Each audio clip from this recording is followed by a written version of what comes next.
It is time for special delivery. Special delivery. I want that. Special delivery. I need that. Special delivery. We are going to get started.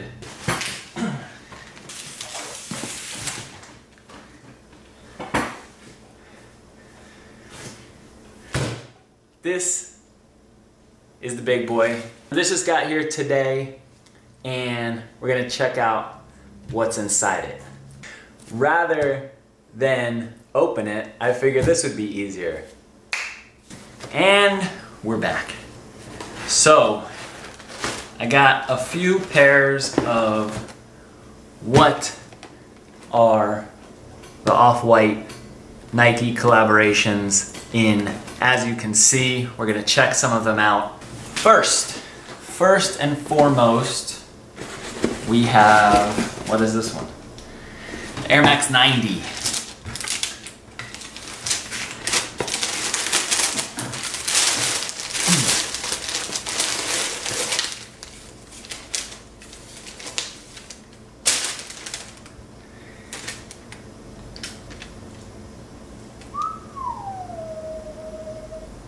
I haven't really seen these in person, so it's gonna take some time, obviously, to go through them, look at all the details, see what they did to them. Obviously, there's a ton of little details based on the way that they deconstructed them and whatnot. So there's little things within them that maybe you never noticed, like the way that they did the back flap, or the way that they stitched on the Nike swoosh, all that kind of stuff. So it's gonna take some time to go through these, but first impression of the 90s is that they're really good. Next, this is the Nike Zoom Fly. Now I haven't seen this shoe in person at all, this style, so really interested to see what it's like and then get to wear them and see how comfortable they are, because they're incredibly light. Really sleek silhouette. I like how on the inside it kind of did the off-white stripes in there. Really clean. Simple. One of my favorite of the collection. I didn't love it initially and then it grew on me.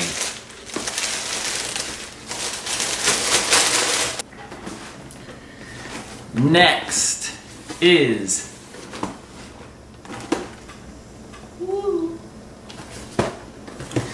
the Prestos. And now initially these were my favorite of the group.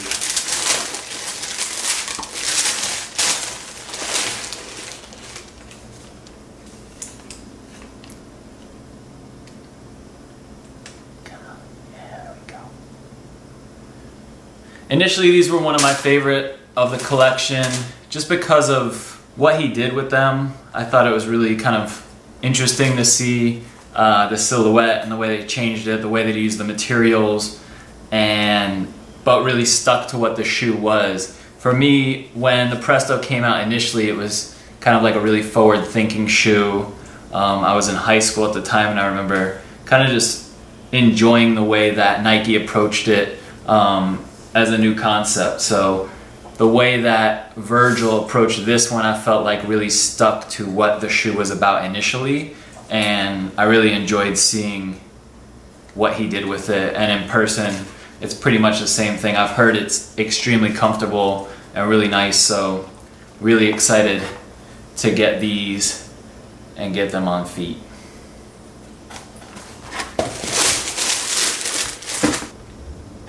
Ooh. Air Max 97 is next. This is one of the ones that, at this point, I'm the most excited to have. This shoe's really grown on me recently, and I just love the silhouette and the way that he kind of just kept it super clean. You still have all the details of the 97, but it's a little kind of really simplified in what he did with it, and I just think it's a really good looking shoe. I think it'll be easy to wear with a lot of things, and as it gets beat up, I think it'll only get better. So I'm really excited about this. Kind of wondering how comfortable it's gonna be, but I'll find out by wearing it. But I like some of the details, like on the tongue, how they put the label kind of horizontally on it. It's just a really good looking shoe. Next is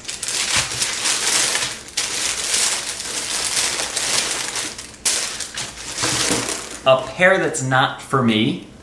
As you can see, it's quite tiny. These ones are for Annie.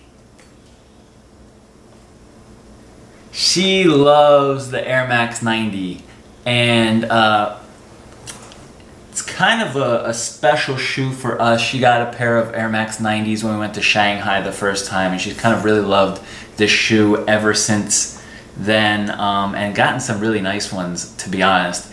Her size allows her to get some really, really dope shoes, and this being one of them. So I wanted to request that I got the Air Max 90 for Annie so she could wear it around, enjoy it, and get herself a pair of the Off-Whites. So this one is for Annie. I got a pair, she got a pair. We'll be rocking these heavily. Two last pairs. This box is the largest of all of them. Massive. And for good reason. It is the Hyperdunk.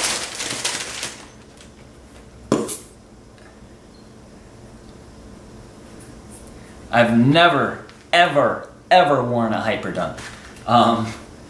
But once again, I just really liked what they did with this shoe and thought it was really interesting. So I wanted to get it, kind of feel it out, see what the Hyperdunk was all about. Really good looking shoe.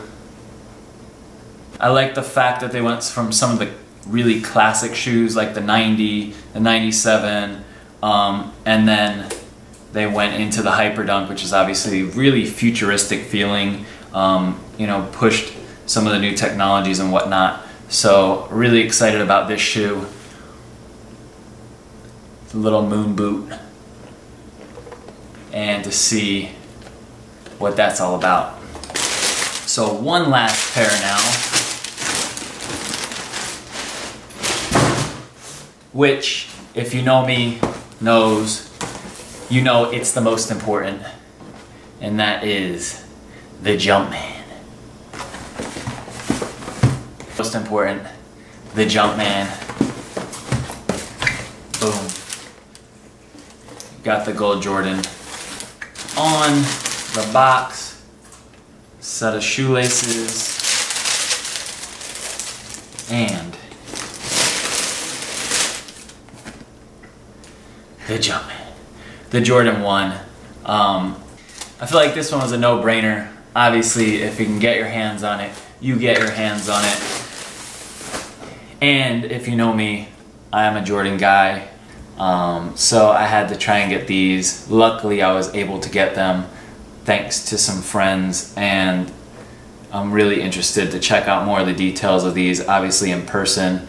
I like the way that they kind of just took it back to the basics and really kind of like emphasized some of the design aspects of the Jordan 1, but also took it and made it kind of feel old school, because obviously the shoe came out in '85, so you know, some of the things that they did to it, whether it was use this kind of off-white piece here leading into the white over here, and some of the materials I just thought were really smart. Even the sole not being pure white is kind of interesting to me, to make it feel a little bit more nostalgic.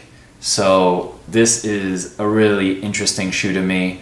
Really glad that I got my hands on it, and excited to look into it a bit more. I think that's it. So until next time, I will see y'all. I will have more videos, and please subscribe. Press that subscribe button down at the bottom if you like what you see. If you like the videos that I'm putting out, click the subscribe button down at the bottom, share it, tell people about it, and come back and watch more. So, till next time. Special delivery. I want that. Special